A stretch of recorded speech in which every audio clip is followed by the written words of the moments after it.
Coucou les merveilles, c'est Chloé. Alors j'ai mon petit cookie qui avait très envie de monter sur mes genoux. Bon, je pense que qu'il va pas rester toute la vidéo. Moi, j'avais vraiment envie de tourner cette vidéo pour vous avec le tarot du cirque que je vous ai présenté. Et donc, je voulais vous faire, en fait, vous proposer un tirage en synchronicité. Donc, comme je vous ai expliqué dans la vidéo de présentation, c'est un tarot où pour chaque carte, vous avez un message de l'allié et de l'adversaire. Donc, en fait, un message de lumière et un message d'ombre. Et je trouvais sympa dans la façon de tirer les cartes, du coup de faire un tirage à deux cartes où on va demander quel est alors moi j'aime bien commencer par l'ombre et finir par la lumière, je trouve ça plus sympa de finir sur une touche positive.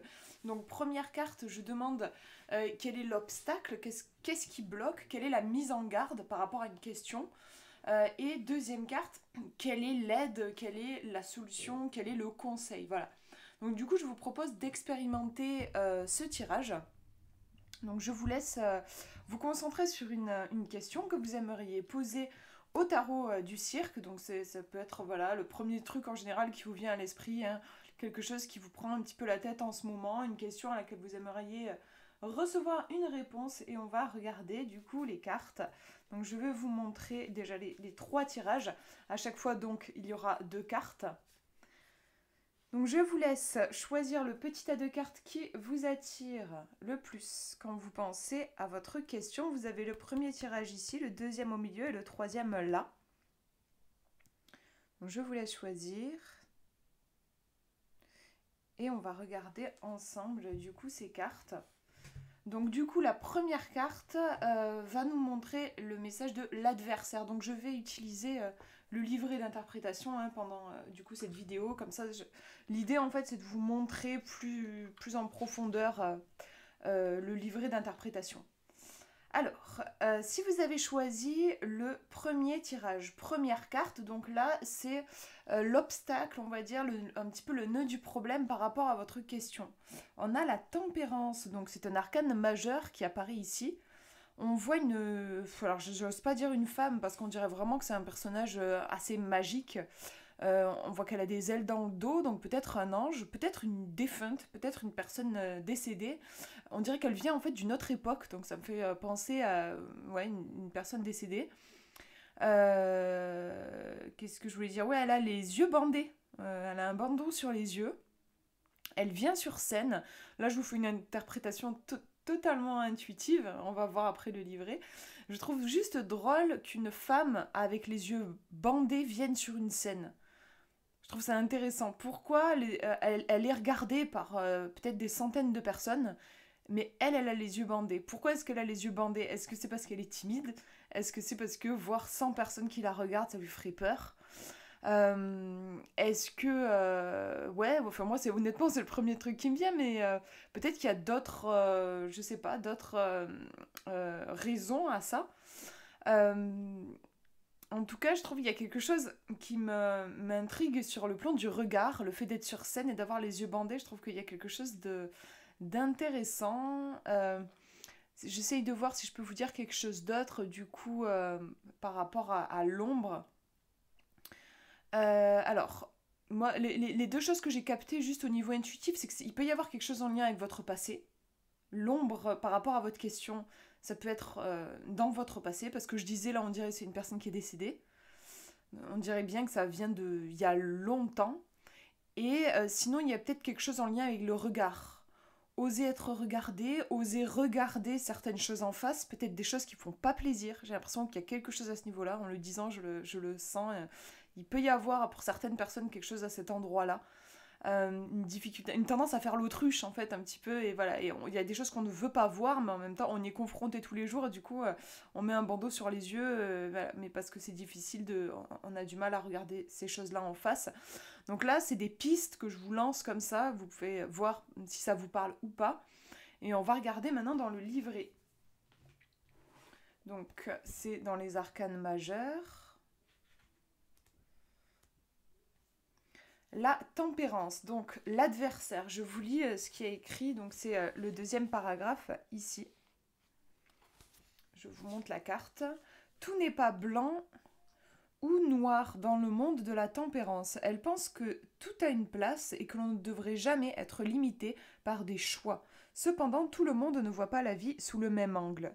La plupart tomberont dans le piège du sentiment que la vie n'offre que des options limitées, qu'il faut toujours faire des compromis et que le monde est divisé en gagnants et perdants. La tempérance n'en croit rien. Elle voit un potentiel inexpliqué, une façon d'avoir le beurre et l'argent du beurre. Là où il y a de l'opposition, elle ne voit que l'unité. Le point de vue unificateur de la tempérance sur l'univers est peut-être gênant pour vous en cet instant. Cependant, vous avez la possibilité d'adopter un autre point de vue. Vous pourriez baisser les armes, lâcher prise. Vous pourriez lui permettre de vous montrer comment prendre possession de la scène et commander le monde. C'est votre choix et vous seul pouvez le faire. Donc je vous laisse voir comment le texte peut vous parler. Moi, comme ça, ce que j'en ai retenu, c'est qu'il y a cet aspect... je crois que je dois forcément faire le choix entre telle chose et telle chose, alors, et puis j'arrive pas à me décider, du coup je reste figée. Et la tempérance nous dit, en fait, il n'y a pas ce choix ou ce choix. On peut peut-être, on n'est pas obligé de se diviser en deux pour y arriver. On nous demande peut-être d'avoir une vision plus globale, moins scindée, moins excessive aussi.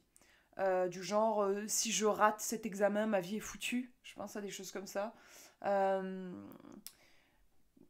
Ouais, on nous parlait aussi de lâcher prise. Moi là, en fait, j'ai l'impression que, honnêtement, ouais, dans le livret, là, j'ai l'impression que ce qu'on nous dit, c'est qu'il y a peut-être un besoin de s'apaiser, d'être moins excessif dans ses choix, dans sa conception du monde, dans son attitude. Ouais, faut un petit peu se tempérer, se détendre. Je trouve qu'il y a cet aspect-là. Donc là, je vous ai donné 3 pistes différentes, les pistes que j'avais au niveau intuitif, donc quelque chose peut-être qui peut être en lien avec votre passé qui vous bloque. Je disais peut-être quelque chose que vous n'arrivez pas à regarder en face, un truc tendance à faire l'autruche, ça c'était 2 pistes différentes. Et troisième piste, on va dire, donnée par le livret, ce serait une tendance peut-être à être un peu trop dans l'excès. Et puis aussi à démarrer au quart de tour. J'ai l'impression qu'il y a quelque chose comme ça. On va regarder la deuxième carte, donc là, qui vous donne la lumière, la solution. On a le 4 de bâton. Donc on voit deux acrobates qui sont au-dessus de flammes. Je vois pas hyper bien, je vais essayer de faire une mise au point pour qu'on voit un petit peu les détails. Mais c'est pas dingue. J'ai une lumière pourrie aujourd'hui, il fait vraiment pas beau. Je vois pas trop qu'est-ce qu'ils font en fait. Ils font une chorégraphie, mais c'est très bizarre. On dirait qu'ils ont des bâtons. Il y en a un, il a un bâton au niveau des pieds, là, on dirait. Enfin bref, on dirait qu'ils font une chorégraphie au-dessus d'un énorme brasier. Moi, à leur place, j'aurais peur. J'aurais vraiment peur parce qu'il vaut mieux pas qu'ils tombent. Et puis, ça va pas l'air évident, leur chorégraphie. On va regarder le livret, mais c'est vrai que comme ça, oui, spontanément, si j'essaye de faire un petit peu une interprétation au niveau intuitif, il y a peut-être la solution ici, ça pourrait être... c'est vrai que ça résonne par rapport à la carte de la tempérance. Il faut peut-être sortir des choses un petit peu alambiquées. Je sais pas si ça se dit, mais c'est le mot qui me vient. Un peu complexe, un peu... il y a peut-être des choses qui sont un peu enchevêtrées. Il faut peut-être apporter de la clarté. Genre, chaque chose à sa place. Ouais, je crois qu'il y a de ça résonne bien pour moi quand je le dis. Alors, on va regarder dans le livret. On nous dit... L'intimité, l'équilibre, ça revient donc en rapport avec la tempérance, équilibre.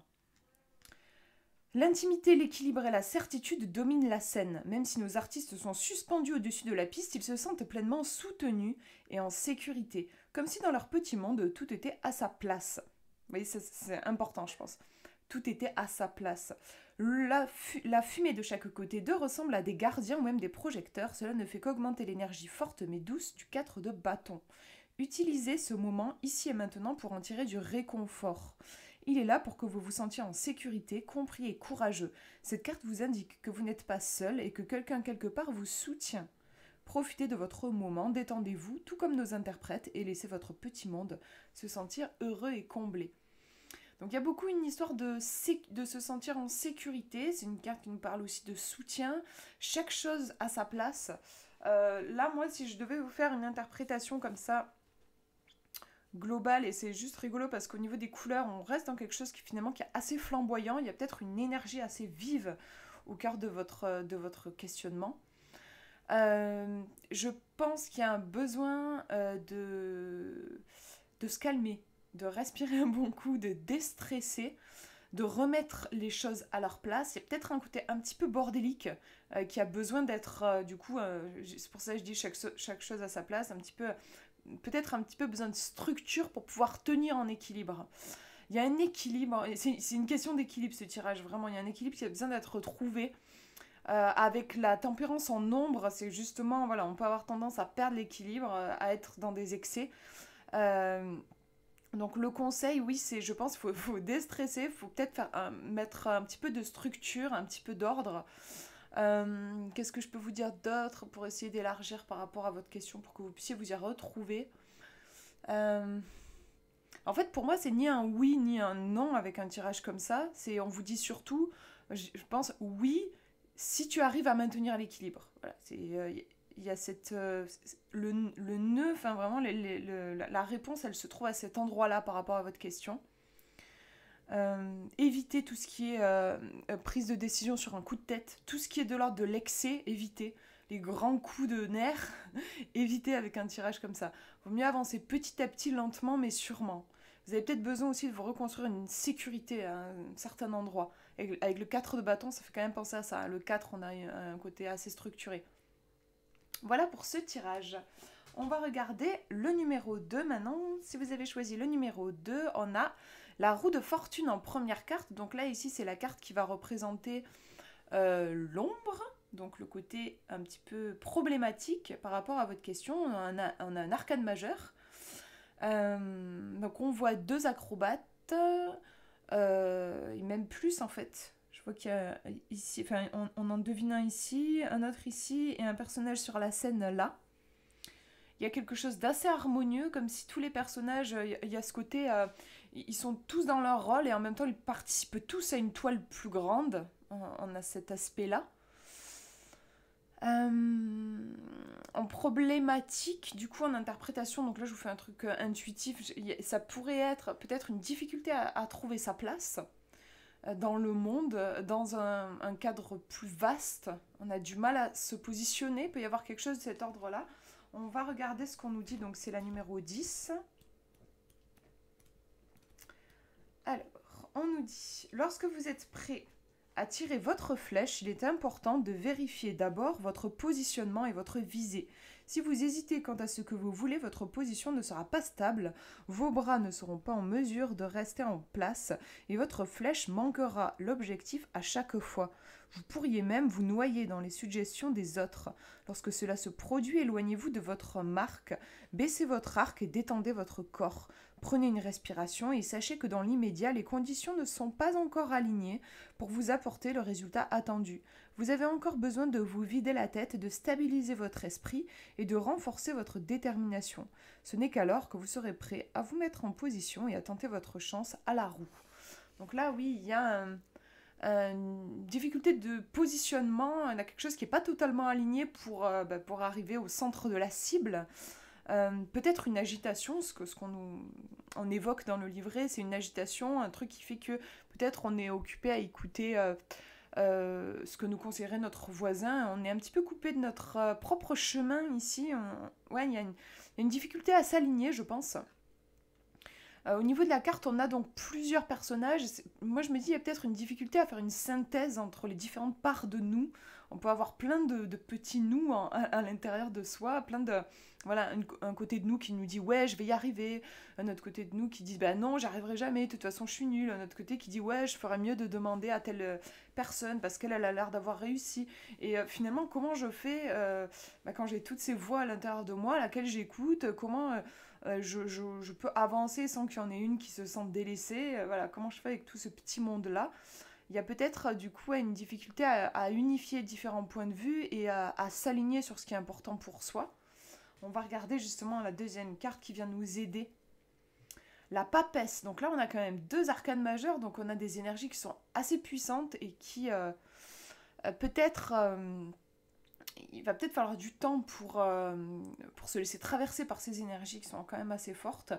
On voit ici un personnage central. Cette fois-ci, on a un seul personnage. On a quelque chose qui est moins complexe, moins diffus au niveau de la représentation de la scène. On voit bien ici un personnage sur une lune avec le rideau en arrière. On voit même qu'elle tient le cordon là pour faire descendre le rideau, enfin voilà, pour le baisser ou le monter. Donc on a un personnage qui sait, pour le coup, qui sait où est sa place et qui joue son rôle à la perfection, j'ai envie de dire. Enfin vraiment, il le joue en conscience en tout cas.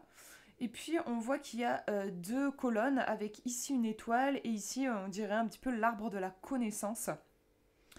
C'est fou, hein, je trouve la structure dans cette carte comparée à l'autre. Vous savez que l'autre, on a un petit peu un bordel créatif, alors que là, il y a quelque chose quand même de beaucoup plus...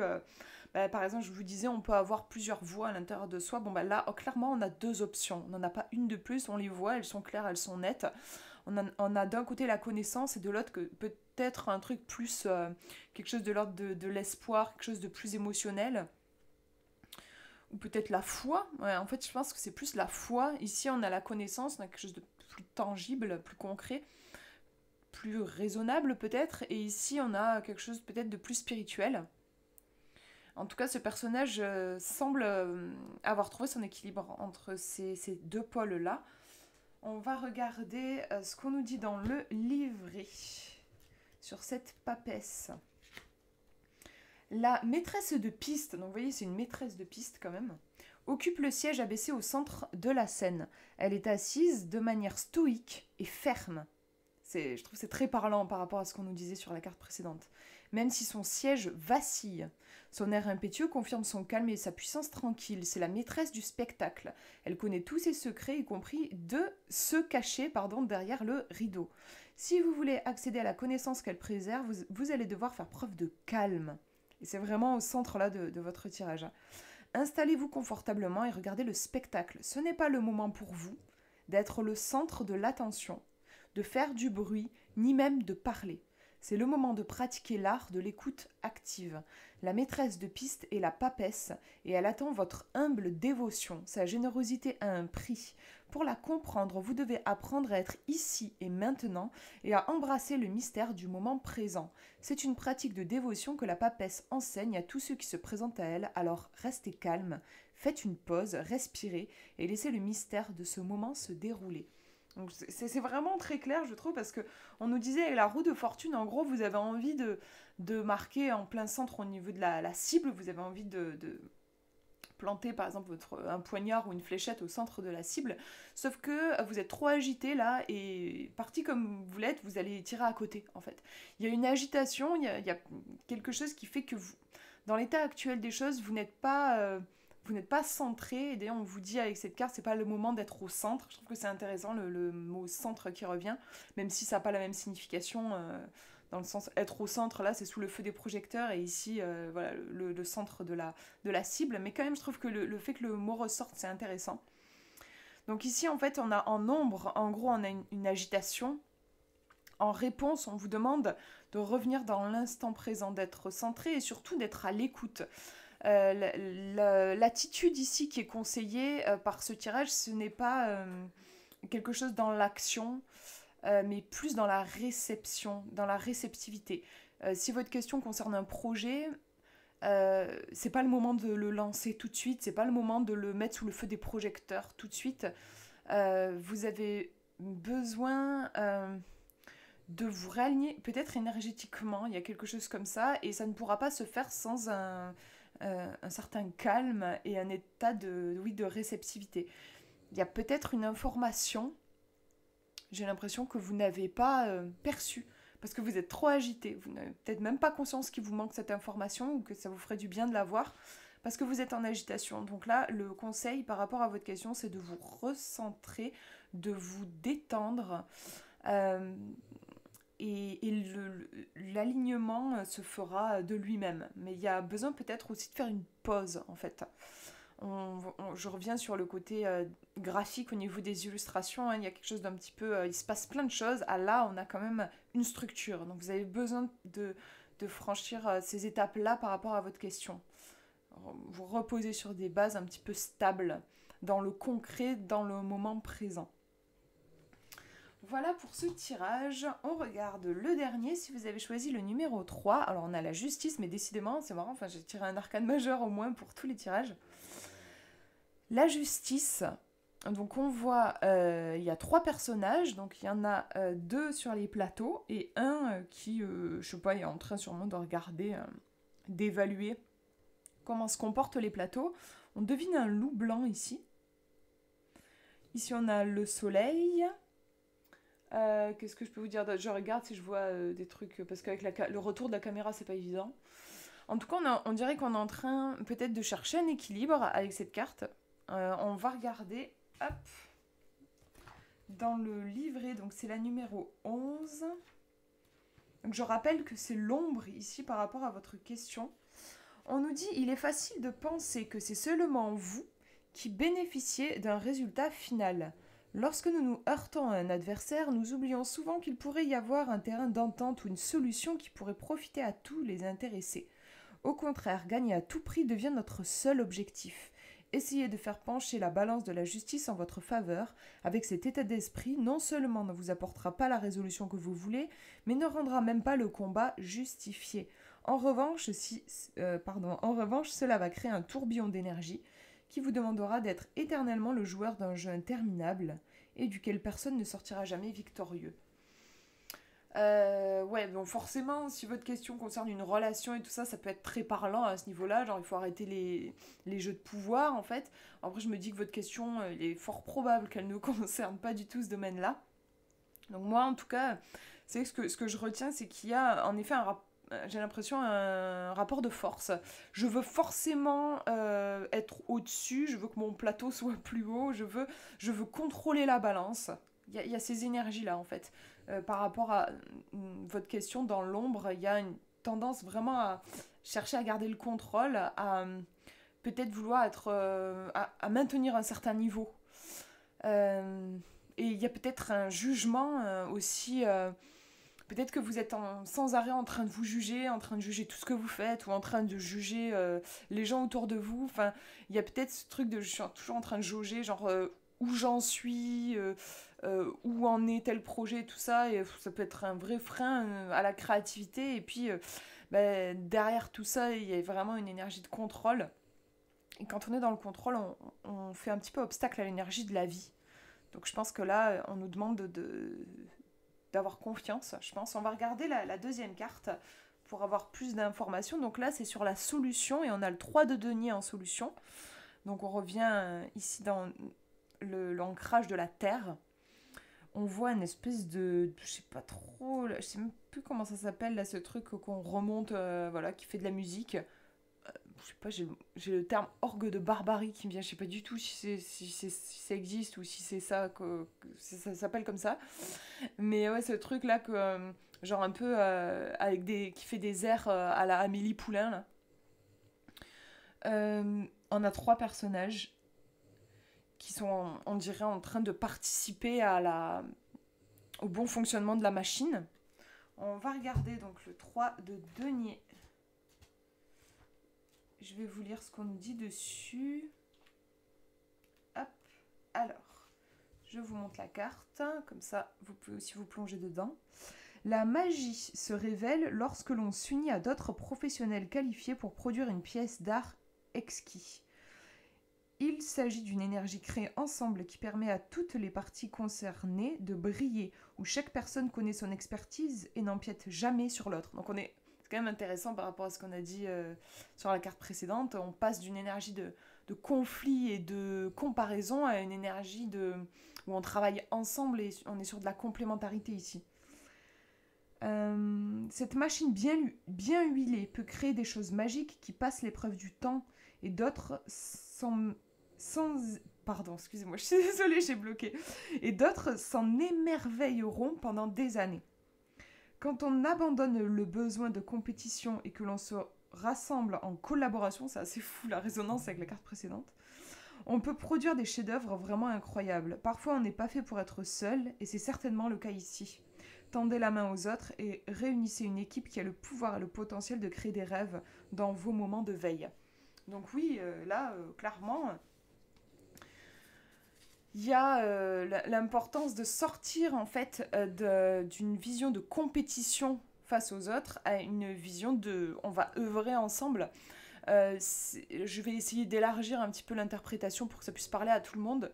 Si vous avez tendance à être seul dans votre coin et à vous considérer comme vous et le monde, genre il y a juste vous et après il y a le monde, on vous demande peut-être, enfin, je dis ça parce que moi je sais que c'est mon cas, je me suis beaucoup construite toute seule, voilà, dans mon expérience, à un moment je me suis beaucoup isolée dans mon histoire personnelle, et donc voilà, à un moment donné je suis beaucoup toute seule, et on vous demande peut-être de sortir de votre tour d'ivoire pour travailler avec les autres, pour partager avec les autres.